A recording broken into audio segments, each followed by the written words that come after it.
नमस्कार सभी 12 राशि के दर्शकों का बहुत बहुत स्वागत। आज एक नई चर्चा विचित्र संयोग बना हुआ है और किस बात का विचित्र संयोग है इसको सुनना जरूरी है। श्रावण मास में पंचमी जो है, जो जिसको सिद्धि योग बोलते हैं, पूर्णा तिथि उस दिन सोमवार है, तो ये एक विचित्र संयोग कहा गया है। उस समय जब नाग पंचमी भी हो, पंचक संज्ञक नक्षत्र उसी ड्यूरेशन में हो, तो एक अपने आप में एक बहुत बड़ा योग बनता है। इसका संबंध द्विपुष्कर और त्रिपुष्कर योग के साथ भी माना गया है।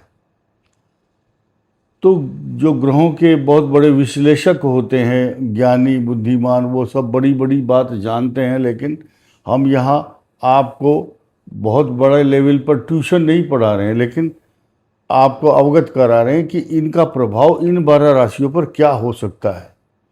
कौन सी राशि के लिए डिटेल में बात करनी चाहिए हमें, या किसको संक्षेप में बताना है, आइए जानते हैं। फिलहाल तो हम बड़े बदलाव की बात करेंगे कि श्रावण मास इतना खास क्यों है इस बार। रीजन क्या है? श्रावण मास में जहाँ अनेक पर्व होते हैं, अनेक पर्व आते हैं, वहीं पर इस महीने में इस साल ज़्यादातर ग्रहों के बड़े बदलाव और विचित्र संयोग ऐसा होता है कि एक्स्ट्रा ऑर्डिनरी, जो कभी नहीं होता और उस महीने हो जाए, उसका नाम है विचित्र संयोग। और श्रावण मास जो कि कई प्रकार के कष्ट देने के लिए भी जाना जाता है और मनुष्य के लिए कल्याणकारी समय भी है, क्योंकि श्रावण मास भगवान शिव का प्रिय मास है।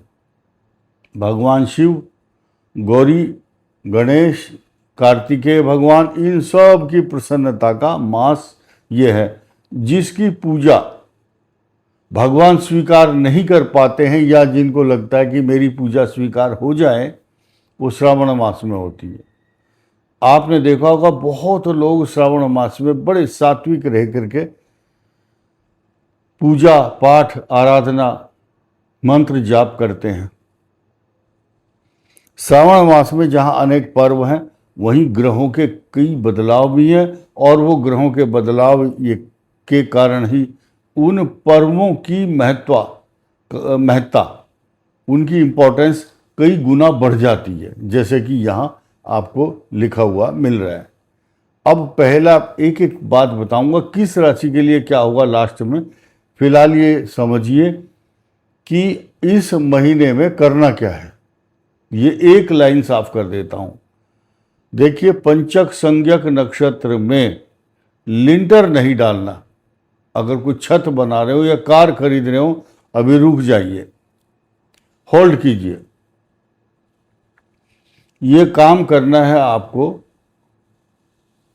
18 तारीख को, 18 अगस्त को कर सकते हैं आप। अब आगे बताता हूं। तो पंचक संज्ञक नक्षत्र में लिंटर नहीं डालना, छत, और चौपाया नहीं खरीदना। चौपाया में है पशु खरीदना या कार आदि, सोफा, चारपाई, बेड, ये नहीं खरीदना। और ध्यान देने की बात है, 10 अगस्त को खास तौर से सोम प्रदोष होगा और आर्द्रा नक्षत्र भी होगा। ये बहुत बड़ी चीज़ मैं आपको बता रहा हूँ। इस महीने में आपको गणेश चतुर्थी और माँ भगवती की आराधना भी बहुत शुभ होती है, क्योंकि माँ पार्वती और शिव अनेक शक्तियों के भंडार हैं। कामिका एकादशी, श्रावण की शिवरात्रि और हरियाली अमावस्या, हरियाली तीज, पवित्रा एकादशी, श्रावणी कर्म, रक्षाबंधन, ये सारे के सारे पर्व इस महीने में आ रहे हैं। और इसी दौरान आपको किस पर्व के आसपास क्या करना अच्छा रहेगा। देखिए, आपको क्या करना है, काल सर्प दोष अगर है किसी का, उसका हवन कर सकते हैं आप। नाग गायत्री मंत्र से नाग पंचमी के दिन एक बात। दूसरा है कि अभिषेक करना है, अभिषेक कीजिए। पंचक संज्ञक नक्षत्र में इस पूजा का 5 गुना फल मिलेगा।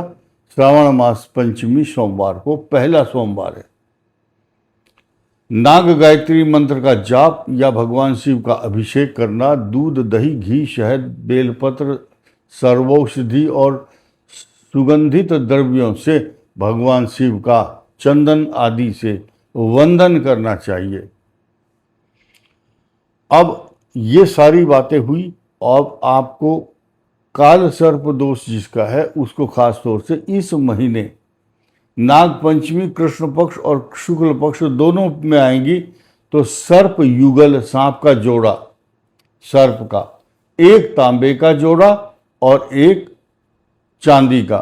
सोने की बात मैं नहीं करूंगा, यह आपकी इच्छा शक्ति के ऊपर निर्भर है या श्रद्धा पर, यथाशक्ति अगर आप कर सकते हैं तो करो। और आटे के एक पेड़ा बना करके, आटे का गोला, गुथा हुआ आटा, उसमें उन दोनों सर्प युगल का मुख आपस में टच करके उनको गंगा नदी या किसी भी सरोवर में आप प्रवाहित कर सकते हैं। ये तो उपाय हुआ आसान। अब इसके उपाय के करने से होगा क्या?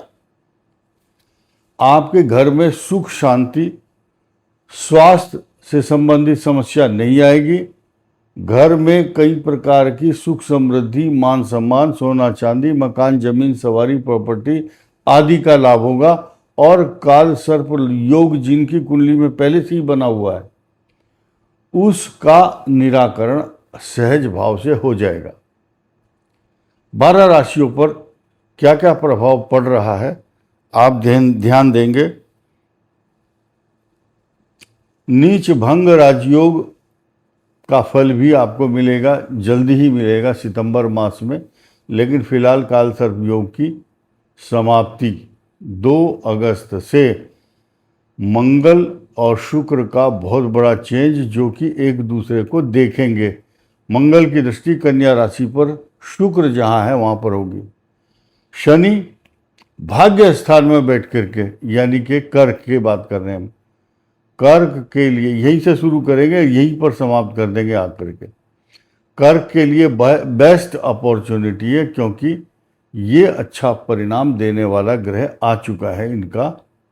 यहाँ गजकेसरी योग, हंस योग, माल, पता नहीं कितने योग बन रहे जो आपको माला माल करने के लिए आ रहे हैं।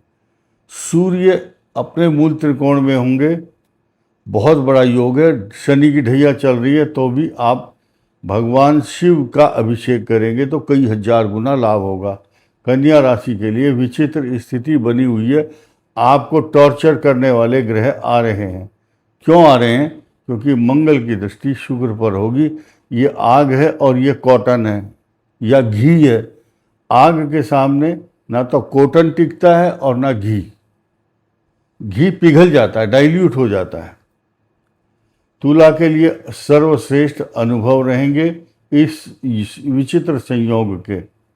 वृश्चिक के लिए और भी अधिक शुभ, और घर में अशांति जो चल रही है उस पर कुछ मरहम लगाने का काम ये ग्रह कर रहे हैं। धनु के लिए बहुत शुभ और मकर के लिए अत्यंत शुभ होने वाला है।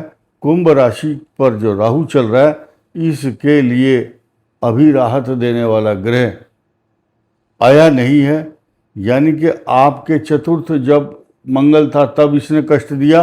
पंचम में आएंगे तो संतान के लिए आपकी बुद्धि, आपका गुस्सा, आपके द्वारा उठाए गए गलत कदम के कारण आप अशांत रहेंगे। मीन के लिए चतुर्थ भाव में, जब चतुर्थ भाव में मंगल होता है तो क्लेश, आतंक, विचित्र घटनाएं सब घटती हैं। तो उन सब का, सारी राशियों का जो ग्रह खराब है, और पिछले वीडियो में हम उपाय नहीं बता पाए तो आप सुनिए। ये उपाय कीजिए: भगवान शिव का अभिषेक दूध, दही, घी, शहद, बेलपत्र, गंगाजल और शुद्ध चंदन से भगवान का वंदन अभिषेक करना चाहिए। और शुद्ध दूध, एकदम शुद्ध दूध का भगवान शिव पर अभिषेक करें। ये आपके लिए लाभदायक रहेगा। इस वीडियो में इतना ही। धन्यवाद। नमस्कार।